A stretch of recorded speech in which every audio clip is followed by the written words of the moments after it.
अनचाही शादी में मनचाही दूल्हा 25। अब चल फटाफट तैयार हो जा।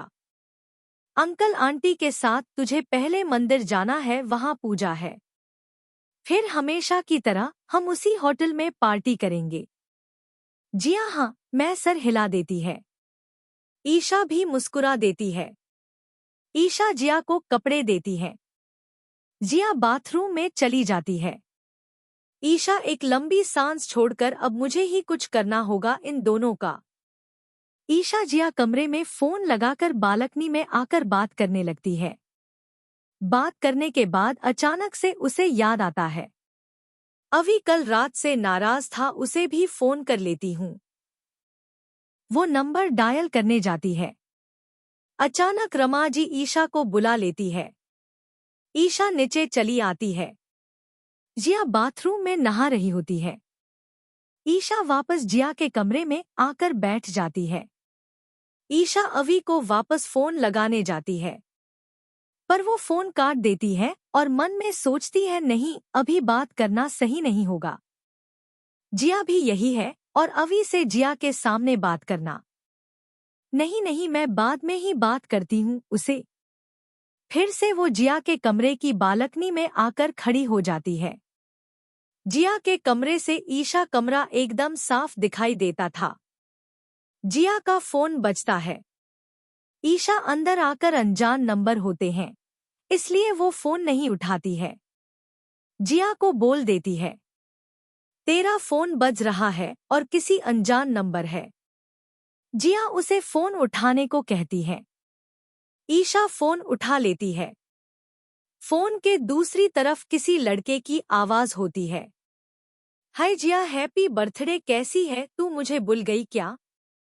ईशा कुछ बोलती उसे पहले ही वो लड़का एक साथ सब कुछ बोल गया। जिया, क्या हुआ? जी मैं जिया नहीं हूँ, उसकी दोस्त हूँ। जिया अभी नहाने गई हुई है, मैं बाद में उसे बोल दूंगी। इतना कहकर ईशा फोन रख देती है और मन में सोचती है, यह जिया के फोन में किसी लड़के का फोन। जिया तो भाई से प्यार करती है, फिर यह कौन है? जिया नहाकर बाहर आती है। नाइट सूट में ही होती है अभी तक और बाल टॉवल से बंधे होते हैं। ईशा, यह नहाना किसने बनाया है यार? ईशा उसकी बात से हंस देती है। ईशा को अचानक याद आता है और वो जिया को गूंथकर शक से देखती है। जिया उसकी हरकत से सावधान होकर, ऐसे क्या देख रही है तू? तू कितने लड़के को चाहती है? जिया नासमझ में, मतलब यह तू सच में राहुल भाई से प्यार करती है ना? तो अभी जिसका फोन आया था वो भी लड़का था और तुझे बर्थडे विश करने आया था किसी अनजान नंबर से। हम जिया इतना ही बोलती है और फोन लेकर वापस वही नंबर डायल करके, हेलो कौन? क्या जिया, मुझे भूल गई ना तू? अरे मैंने सिर्फ अपना नंबर चेंज किया है, अपनी आवाज और नाम नहीं।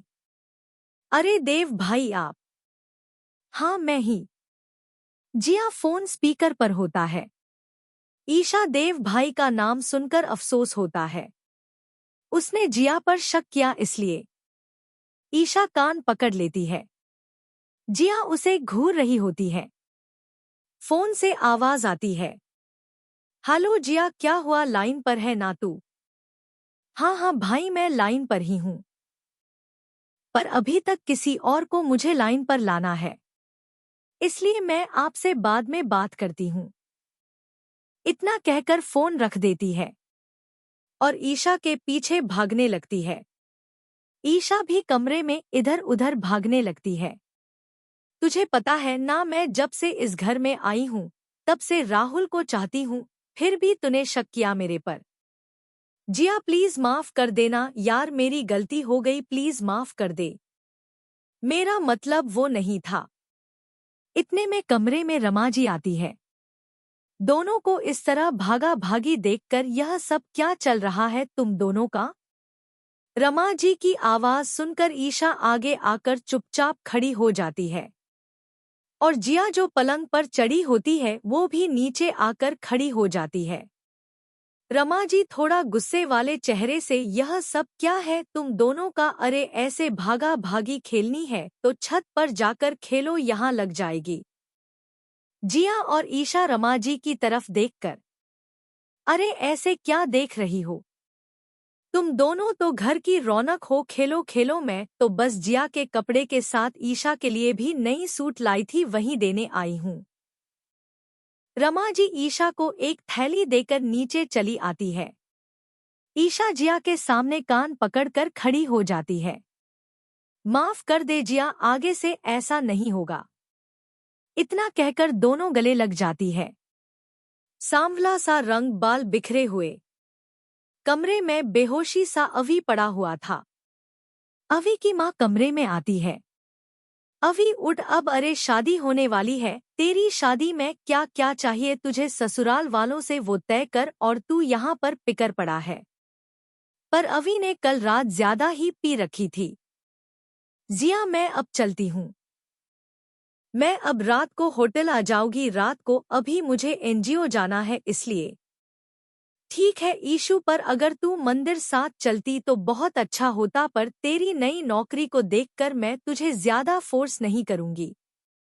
अगले भाग में कैसा लगा आज का भाग जरूर बताएं और समीक्षा जरूर दे। धन्यवाद।